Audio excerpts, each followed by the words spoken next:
नमस्कार दर्शकों, मैं आपके साथ वर्षा चौहान। आप देख रहे हैं एबीपी न्यूज पोर्टल में। आपके साथ वर्षा चौहान। आज फिर मैं एक बार अपने दर्शकों का स्वागत करती हूँ। बहुत बहुत धन्यवाद आप सभी का, आप मुझे देख रहे हैं। और इस वक्त मैं जुड़ने वाली हूँ यहाँ जो आम आदमी पार्टी से एक जानी मानी हस्ती मेरे साथ जो मौजूद है, मैं उनसे बात करके आपको सुनवाना चाहूंगी। जी सर नमस्कार। सबसे पहले मैं आपका नमस्कार वर्षा जी, कैसे हैं? हाँ जी, मैं बिल्कुल बढ़िया सर। मैं एक बार आपका धन्यवाद करूंगी। सबसे पहले आपके चैनल के माध्यम से जितने श्रोतागण इस चैनल को देख रहे हैं या जितने दर्शक इस चैनल को देख रहे हैं, सभी को आने वाली लोहड़ी और मकर संक्रांति की बहुत बहुत शुभकामनाएं।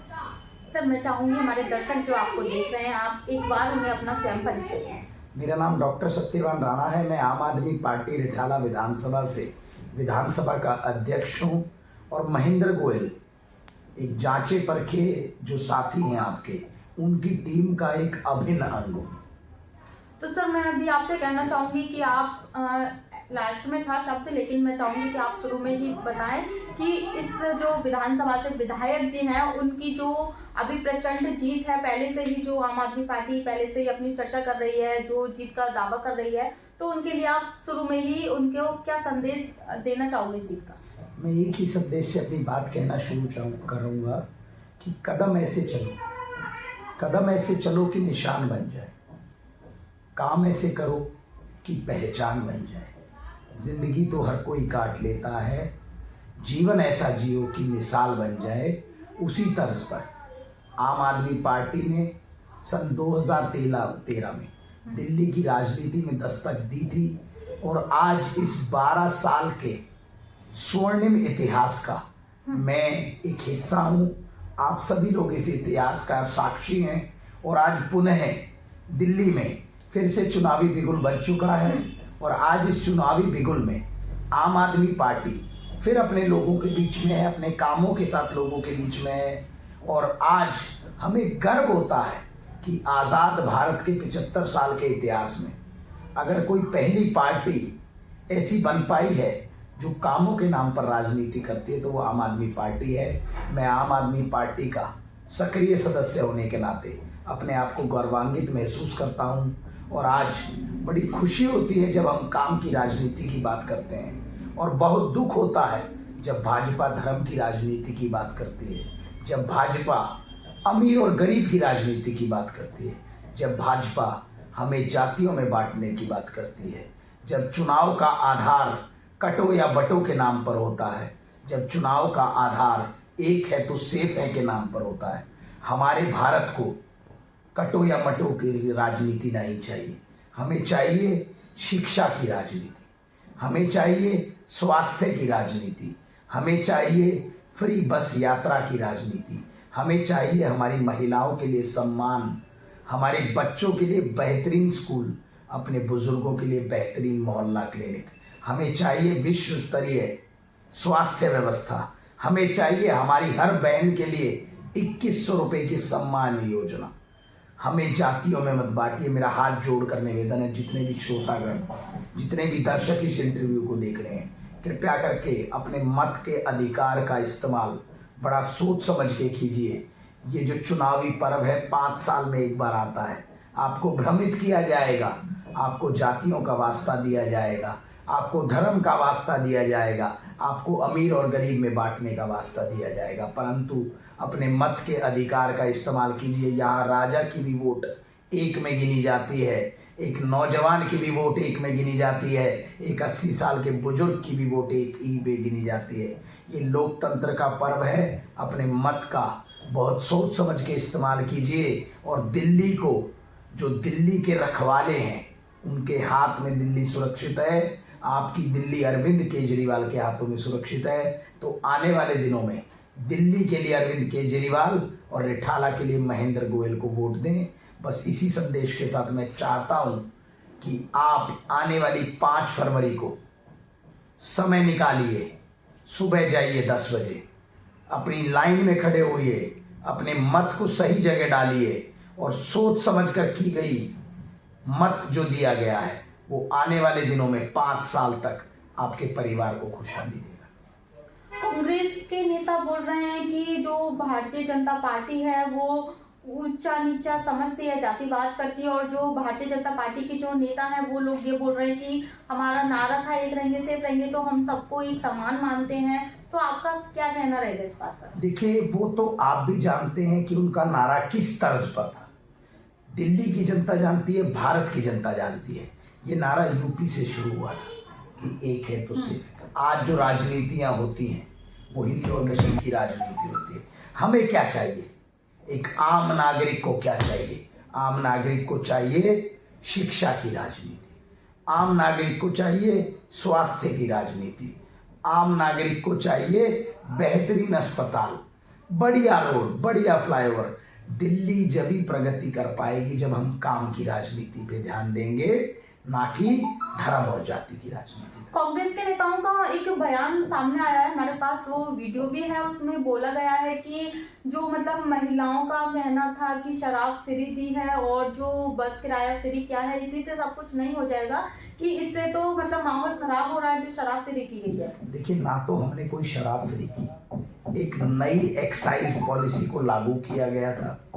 वो एक्साइज पॉलिसी जिसके तहत जो शराब के ठेके थे उनका निजीकरण किया गया था। आप अगर रिठाला विधानसभा की बात करती हैं तो पुरानी जो एक्साइज पॉलिसी थी जो पिछले 70 साल से भारत में या दिल्ली में चल रही थी, दिल्ली की बात करेंगे, उस एक्साइज पॉलिसी के तहत मैं अपनी रिठाला विधानसभा में 27 ठेके थे शराब के, और जब नई एक्साइज पॉलिसी आई तो उनकी संख्या घटकर 27 से 7 रह गई। तो अब आप ये बताइए, ठेकों की संख्या हमने घटाई थी या बढ़ाई थी? आज फिर जब पुरानी पॉलिसी को दोबारा लागू कर दिया गया, क्योंकि दिल्ली में 50% जो सरकार है वो एलजी के अधीन है और 50% सरकार जो केजरीवाल साहब के अधीन है। आज जब पुरानी पॉलिसी को दोबारा लागू किया गया तो उन ठेकों की संख्या दोबारा उतनी ही हो गई। ये केवल भ्रमित करने की राजनीति करते हैं। शराब का कोई घोटाला नहीं हुआ। अगर कोई घोटाला होता तो ये हमारे मंत्रियों को, हमारे नेताओं को जेल से कभी नहीं छोड़ते। ये चाहे अरविंद केजरीवाल हो, जब अरविंद केजरीवाल को 180 दिन जेल में रखने के बाद भी ये एक सबूत पेश नहीं कर पाए, ये मनीष सिसोदिया को 1 साल जेल में रखने के बाद एक सबूत पेश नहीं कर पाए, ये जब सत्येंद्र जैन को 2 साल कुछ महीने जेल में रखने के बाद भी कोई सबूत पेश नहीं कर पाए, जब कोर्ट ने इनको फटकार लगाई कि अगर आपके पास कोई सबूत है तो पेश कीजिए, अन्यथा हम इन्हें रिहा कर रहे हैं, ये उसके बाद भी कोई सबूत पेश नहीं कर पाए। इनके लिए बस एक ही बात कहूंगा कि खुशियानी बिल्ली खंबा नोचे, इनके पास कोई सबूत नहीं है, केवल ये शोर मचाते हैं भ्रष्टाचार को, और गोदी मीडिया के सहारे, एक बड़ी बात कहने जा रहा हूं, गोदी मीडिया के सहारे इन्होंने ये प्रोपेगेंडा रचा, जो शराब घोटाले की बात को दिल्ली में पहुंचाने की कोशिश की गई। पर दिल्ली की जनता आने वाले चुनाव में दोबारा आम आदमी पार्टी को अपना मत देकर, दोबारा आम आदमी पार्टी की सरकार बनाकर आने वाले दिनों में इनके मुंह पे एक जोरदार तमाचा लगाने जा रहे हैं। हमारी बात हुई थी दोनों पक्ष की पार्टियों की बहन बेटियों से, तो एक तरफ तो बोला जा रहा था लड़कियों के द्वारा कि जिस तरीके से उत्तर प्रदेश में भाजपा के राज में जो सुख शांति है, रैपिस्ट की संख्या बहुत ही कम है अभी तक, और जो दूसरी तरफ लड़कियां बोल रही थी कि नहीं अभी तक तो दिल्ली में भी ठीक ठाक है, तो दिल्ली का क्या नजारा है रैपिस्ट को लेके जो रेप केस बढ़ रहे हैं? देखिए, कोई रेप केस दिल्ली में नहीं बढ़ रहा। आप जाइए, FIR उठाइए, सरकारी खाता है, जांच कीजिए। मैंने तो अपने पिछले 5-7 साल में सुना नहीं है। 2013 से पहले एक निर्भया कांड तो दिल्ली की सड़कों पर गूंजा था जब कांग्रेस की सरकार थी।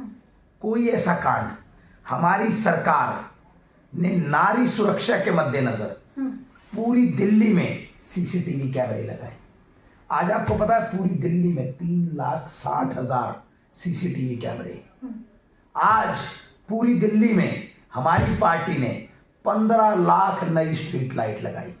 ना अंधेरा होगा, ना CCTV से छूटी हुई गलियां होंगी, और ना ही कोई इस तरह की घिनौनी वारदात हो पाएगी। और हाँ, एक और बात आपके चैनल के माध्यम से कहता हूं कि आप एक बार दिल्ली पुलिस को हमारे हाथों में देखिए।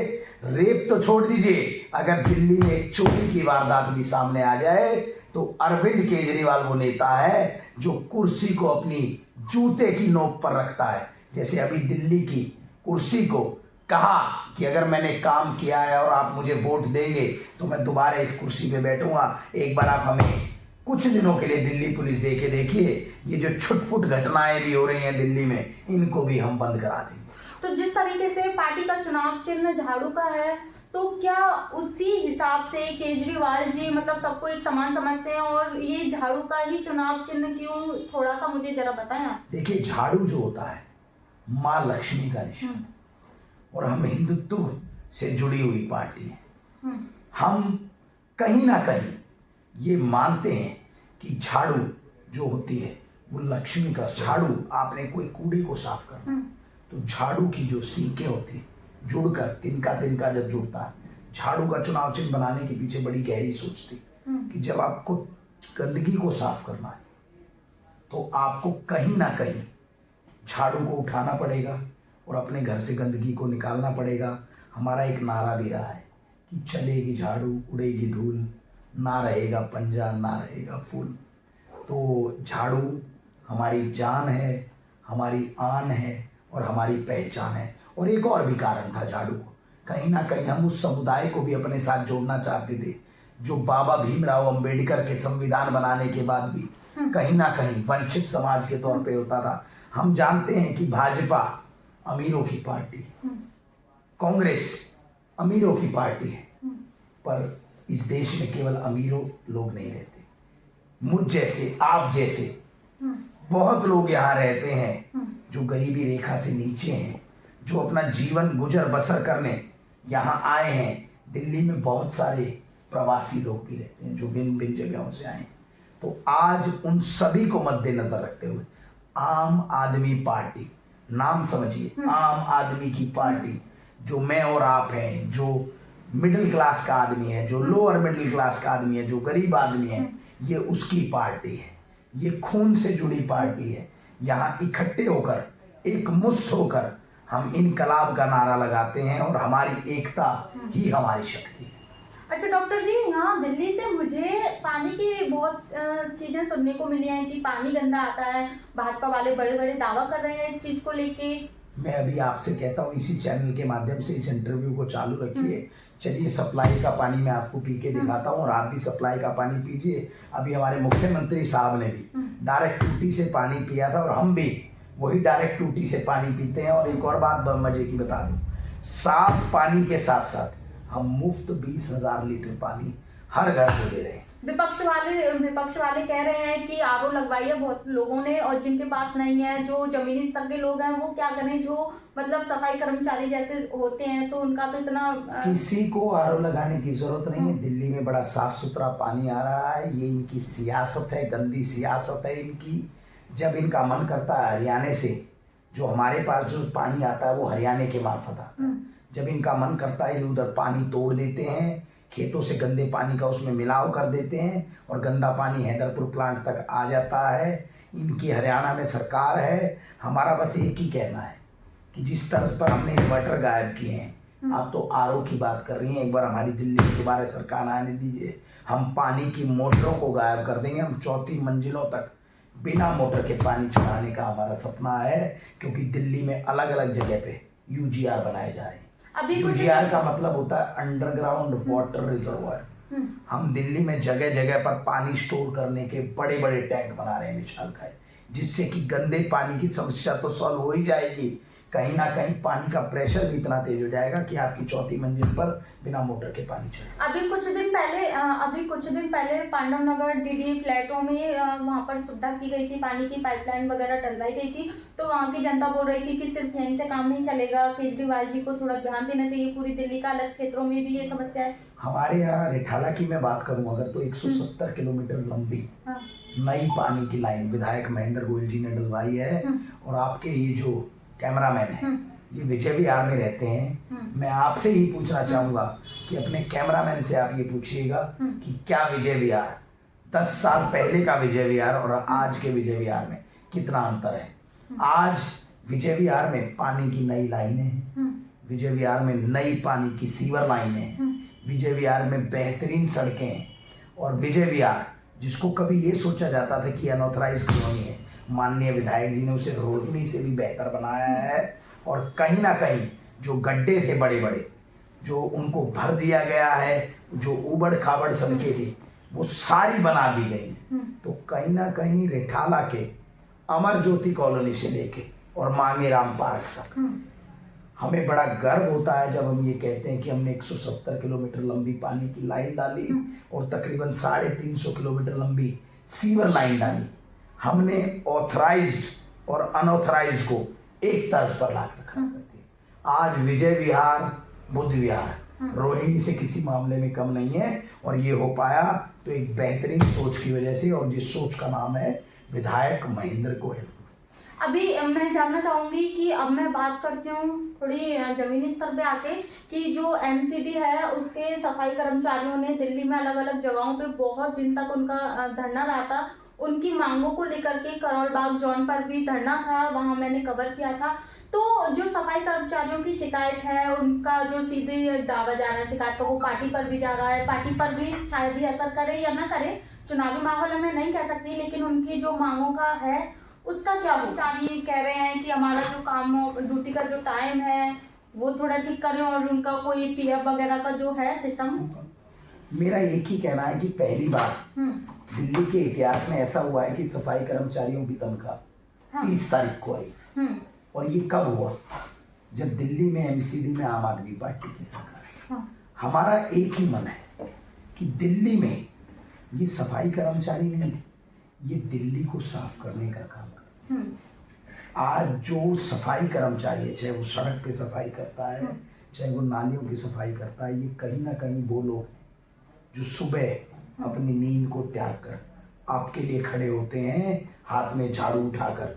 अगर ये ना खड़े हों तो आपके आसपास गंदगी के अंबार लग जाएं। और कहीं ना कहीं अरविंद केजरीवाल वो नेता है जिन्होंने पहली बार इन सफाई कर्मचारियों के लिए इनको एक वेतन 30 तारीख को दिया। साथ ही साथ हमारे ऑटो वाले भाइयों के लिए 10-10 लाख रुपए का बीमा दिया। हर वर्ग के लिए, पुजारी और ग्रंथियों के लिए 18-18 हज़ार रुपये प्रति माह का एक अनाउंसमेंट किया। हमारी हर घर की बहन के लिए 2100 रुपये का महिला सम्मान योजना। उसके बाद हर बुजुर्ग के लिए संजीवनी स्वास्थ्य योजना। आप मुझे दिल्ली में, मैं इस चैनल के माध्यम से एक बात पूछना चाहता हूँ, एक वर्ग बता दीजिए जिसके लिए अरविंद केजरीवाल ने काम नहीं किया है। दिल्ली में बच्चे से लेकर बुजुर्ग तक, व्यापारी से लेकर नौकरशाही तक, सरकारी कर्मचारी, एक छोटे से छोटे सरकारी कर्मचारी से बड़े ब्यूरोक्रेट, हर वर्ग के लिए अरविंद केजरीवाल ने काम किया। और ये क्यों कर पाए वो? क्योंकि उनकी सोच बेहतरीन है। वो अपनी नौकरी को, एक इनकम टैक्स कमिश्नर, आप समझते हैं, बहुत बड़ी नौकरी होती है, उस नौकरी को छोड़कर एक आदमी 10 साल जिसने दिल्ली की झुग्गियों में अपना जीवन बिताया, उनकी पीड़ा को समझने के लिए जीवन बिताया। आज एसी कमरों में बैठ के जो राजनीति करते हैं ना, वो दिल्ली के गरीबों का दर्द कभी नहीं समझ सकते। इन्होंने 10 साल अपना घर त्याग कर दिल्ली की संतोष नगर की झुग्गियों में अपना जीवन व्यस्त किया, और वहीं से इनको मैसर के पुरस्कार से सम्मानित किया गया। ये एक्टिविस्ट रहे, इनके नाम पर आरटीआई एक्टिविस्ट ऑफ इंडिया का भी खिताब इनके नाम दर्ज है। और ये वो राजनीति देख कर आए हैं, वो लोगों को उनकी पीड़ा देख के आए हैं।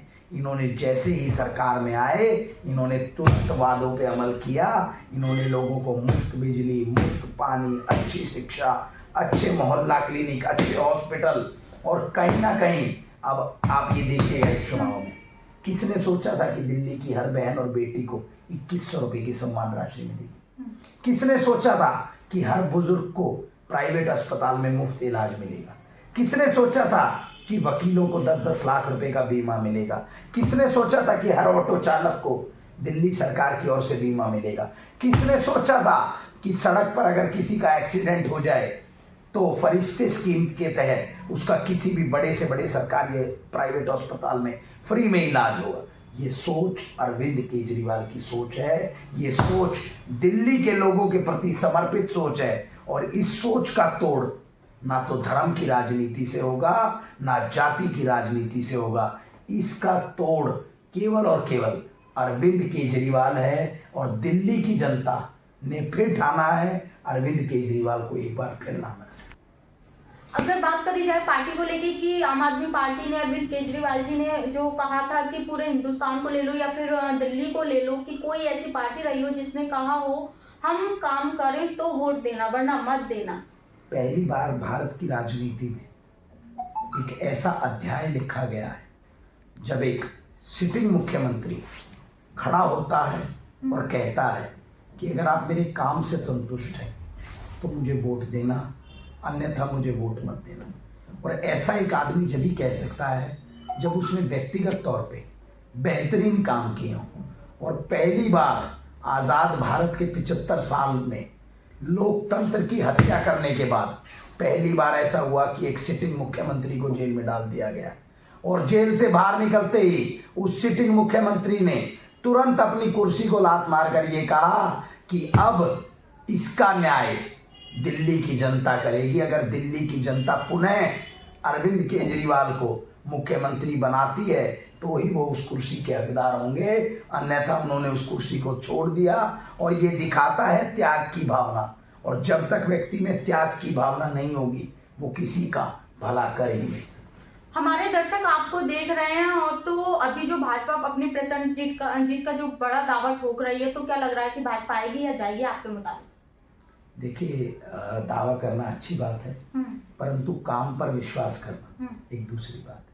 हम दावे नहीं करते, हमारी जनता में बहुत अटूट विश्वास है। हमें पता है कि दिल्ली ने हमें अरविंद केजरीवाल को अपना बड़ा बेटा माना है और इन्होंने बड़े बेटे होने का सारा फर्ज भी निभाया है। कोई आए दावे करे ना करे, हमें उस बात से कोई फर्क नहीं पड़ता। हमें ये पता है दिल्ली के लोगों के दिलों में हम थे, हम हैं और हम रहेंगे। और दिल्ली बोले दिल से, अरविंद केजरीवाल फिर से। चलिए बहुत बहुत धन्यवाद। जय हिंद, जय भारत। बहुत बहुत धन्यवाद आपका। इसी के साथ मैं बढ़ती हूँ आगे इंटरव्यू पे और मैं दिखाने वाली हूँ कि दिल्ली की जनता किस मुख्यमंत्री को मुख्यमंत्री का ताज पहना के कुर्सी पे बैठाएगी और किस विधानसभा से जनता किस पार्टी के विधायक को ताज पहना के कुर्सी पे बैठाएगी। कौन होगा मुखिया अगला 2025 से विधानसभा चुनाव दिल्ली। वर्षा चौहान, नमस्कार। पहले भी बताया था, ध्यान से सुनिए।